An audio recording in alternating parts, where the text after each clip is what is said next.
শুভ সকাল, welcome back to our channel. কেমন আছো তোমরা? আশা করি ভালো আছো, আর আমিও ভালো আছি। আমার নতুন আরও একটি ভিডিওতে তোমাদের সবাইকে জানাই অনেক অনেক স্বাগত। এখন ঘড়ির কাঁটায় প্রায় ওই 11:30 পৌনে 12টার মতো বাজে, আর এখন আমি ছাদে এসেছিলাম জামা কাপড় কাচতে।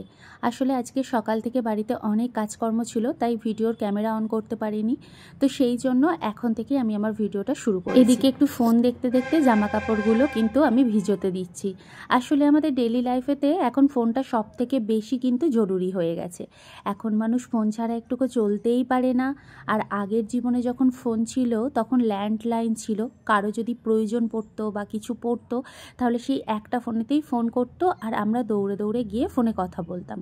কিন্তু এখন মানুষ খেতে পাক বা না পাক সকলের কাছেই কিন্তু একটা করে ফোন। শুধু ফোন আছে যে তাই না, আইফোনও কিন্তু সকলের কাছে এখন আছে। আগে আইফোন কথাটা শুনলেই যেন মনে হতো ও বাবা, সে তো অনেক বড় লোক মানুষ। কিন্তু এখন মানুষ ইউটিউব থেকে বলো, ইনস্টাগ্রাম থেকে বলো বা ফেসবুক থেকে বলো, ভিডিও করে ভাইরাল হয়ে সেখান থেকে আইফোন, গাড়ি, বাড়ি সব কিছুই করে ফেলছে। শাক খেতে আমি ভীষণ পছন্দ করি, তো আমাদের উপরে যে পালং শাক হয়েছিল সেই পালং শাক কিছু নিয়ে এসেছি, আর এই পালং শাককে আলু দিয়ে বেগুন দিয়ে ভাজা বানাবো। তো সেই জন্য পালং শাকগুলো বেছে নিচ্ছি। আর তোমরা যদি বাড়িতে পালং শাক আলু বেগুন কখনো ভাজো, ভেজে খেয়ে দেখো, অসাধারণ লাগে। সব কাজকর্ম করবার পর কিন্তু আমি ঘর মুছি, কারণ আবার যদি আমি ঘর মোছার পর কাজ করি সেই আবার নোংরা হয়ে যায়। তাই আমি মনে করি সমস্ত কাজকর্ম করে ঘরটা মুছলে তাহলে কিন্তু অনেকটা ভালো হয়, এবং ঘর মোছাটাও ভালো হয়, সুন্দর পরিষ্কার পরিচ্ছন্নও থাকে চারিপাশে। সকলে বলে বাড়ির বউদের কাজ কি, বিশেষ করে স্বামীরা বলে। তাদের বলি তারা তবু দিন শেষে একটু রেস্ট পায়, কিন্তু হাউসওয়াইফরা দিন শেষে বলো বা যে কোনো দিনই বলো, রেস্ট তাদের নেই। রবিবার তো তোমাদের ছুটি থাকে, কিন্তু রবিবার আমাদের সব থেকে বেশি কাজকর্ম থাকে। রান্না করবার জন্য আমি কড়াই সর্ষের তেল দিয়ে দিয়েছি, আর এখানে আলু আর বেগুন প্রায় আমার কিন্তু ভাজা হয়ে গেছে। এবার এর মধ্যে পালং শাক দিয়ে ভেজে নেব। আর রান্না হয়েছিল আজকে চিকেন, তো চিকেনের কালারটা কতটা সুন্দর এসেছে বলো তো। আর এরকম বড় বড় পিস করে চিকেন রান্না করতে কিন্তু আমার বেশ ভালো লাগে। আর সঙ্গে বাড়িতে দুটো ডিম ছিল, ওর মধ্যে আমি সিদ্ধ করে দিয়ে দিই। রান্না বান্না কমপ্লিট করে ঘর মোছামুছি প্রায় হয়ে গেছে, আর এখন এই যে দেখো একটু গিয়ে রেস্ট করব, তারপর খাবো। বেলা কিছু কাচাকুচি করেছি, আর এই যে কিছু জামা কাপড় আছে, এগুলো এখন ছাদে যাবো শুকনা করতে দিতে। আসলে ওই যে স্নান করার পর যে জামা কাপড় থাকে সেই জামা কাপড়গুলোকেই আর কি এখন ধুলাম। তো এগুলো দিয়ে আর বাকি জামা কাপড় তুলে আনবো।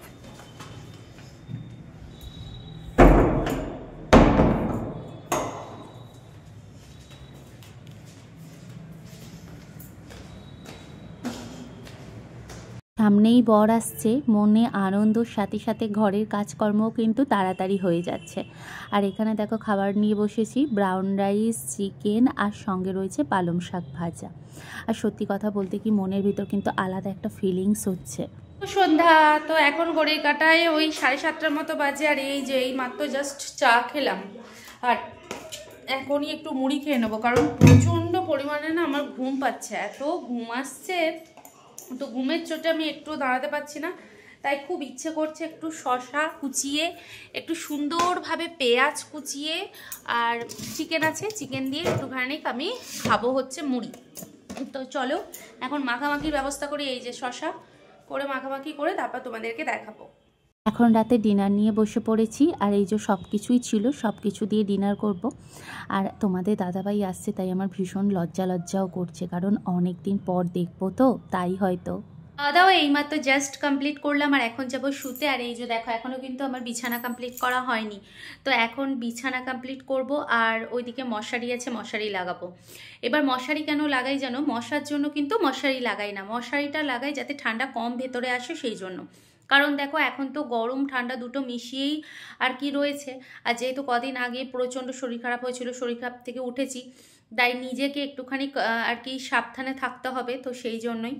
আর তোমাদের দাদাভাই যেহেতু সামনেই আসছে, তো ওর সঙ্গে তো ঘুরতে টুরতে যাওয়া বলো বা বাইরে ঘোরা বলো, এগুলো তো প্রচণ্ড পরিমাণে হবে, তো সেই জন্য অনিয়মটাও প্রচুর হবে। তো সেই জন্যই একটু নিজেকে সাবধানে রাখছি, যাতে ও আসার পর আমার কোনো রকম সমস্যা যাতে না হয়। আর তো হাতে গোনা মাত্র একদিন বাকি, তোমাদের দাদাভাই আসছে, খুব ইন্টারেস্টিং লাগছে, আর খুব মজা হচ্ছে ভিতর থেকে, যেগুলো আমি বলে তোমাদেরকে ফিল করাতে পারবো না। যদি দেখাবার হতো সত্যি আমি দেখাতাম। ঘরদোর পরিষ্কার বলো বা প্রত্যেকটা জিনিস পরিষ্কার বলো, সব কিছুই আমাকে এখন করে রাখতে হচ্ছে। কারণ যেহেতু ও আসবে বাড়িতে, আর বাড়িতে এসে যদি বাড়ি ঘরদোর এরকম দেখে তাহলে তো খুবই খারাপ লাগবে। তো সেই জন্য সব কিছুটাই গুছিয়ে গাছিয়ে রাখতে হয়। আর ও এসে প্রত্যেকটা কোণা কোণা চেক করে যে নোংরা আছে কি নেই, আর যদিও থাকে কিছু আমাকে বলে না সেরকমভাবে, কিন্তু নিজেই পরিষ্কার করতে লেগে যায়। তো এতদিন পর কষ্ট করে বাড়িতে ফিরবে, এসে যদি ওকে বাড়ির সমস্ত কাজকর্ম করতে হয় সেটা একটা কষ্টের বিষয়। তো সেই জন্যই আর কি আমি আগে থেকে একটু সব কিছু করে রাখছি। আর ও আসার পর শুধু তো বাইরে বাইরেই ঘোরা হয়। কারণ দেখো, ও যদিন বাইরে থাকে তদিন কিন্তু আমিও ঘরের ভিতরেই থাকি, বাইরে বেরোই না। তাই ও আসার পর ওর সঙ্গে ঘুরতে বেশ ভালো লাগে। আর সত্যি কথা বলতে কি, হাজব্যান্ড যখন বাড়িতে থাকে না তখন কিন্তু মন মেজাজ একদম ভালো থাকে না। মন মেজাজ মানে এত খারাপ আমার থাকে, ধারণার বাইরে। আর ও যখন বাড়িতে আসে তখন যেন মনে হয় সবসময় বকবক করি, সবসময় ক্যামেরা অন রাখি, আমরা কি করছি না করছি সবটাই তোমাদের সাথে শেয়ার করি। কিন্তু কথার ফাঁকে ফাঁকে কি হয়, ভুলে যাই ক্যামেরাটা অন করতে। তো এবারে তোমাদের সাথে আমরা প্রত্যেক দিন কীভাবে সকাল থেকে উঠে কি কি করি সবটাই তোমাদের সাথে শেয়ার করব।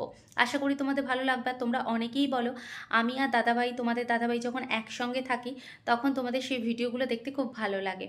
কিন্তু কি বলো তো, আমিও জানি যে আমরা দুজনে একসঙ্গে থাকলে তোমাদের ভিডিওগুলো দেখতে খুব ভালো লাগে। কিন্তু যেহেতু তোমাদের দাদাভাইয়ের তো ওখানে ফ্যামিলি অ্যালাউড নেই, কারণ ও যে জায়গাতে রয়েছে সেই জায়গাটা না অনেক মানে অনেক ডেঞ্জারাস জায়গা। আর সেখান থেকে ও যে বাড়িতে আসছে অনেক প্রোটেকশান নেওয়ার পর তারপর বাড়িতে কিন্তু আসছে।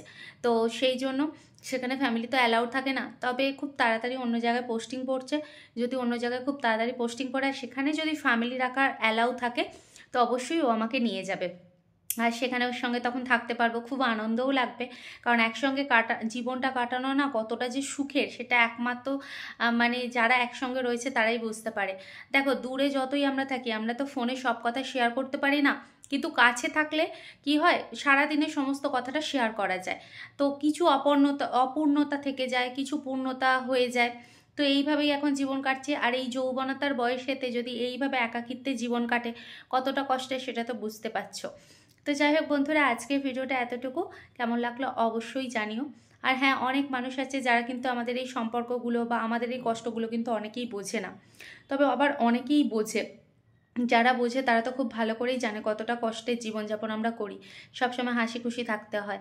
তোমাদের দাদাভাই সবসময় আমাকে ফোনেতে একটা কথাই বলে, সবসময় হাসি খুশি থাকবি, সবসময় হাসি খুশি থাকবি, টেনশন করবি না, টেনশন করবি না। কিন্তু আমি টেনশন যতই না করতে চাই টেনশন কিন্তু এসে যায়। তো যাই হোক বন্ধুরা, আজকে ভিডিওটা এতটুকু। ভালো থেকো, সুস্থ থেকো, আবার দেখা হবে নতুন একটি ভিডিওর সাথে।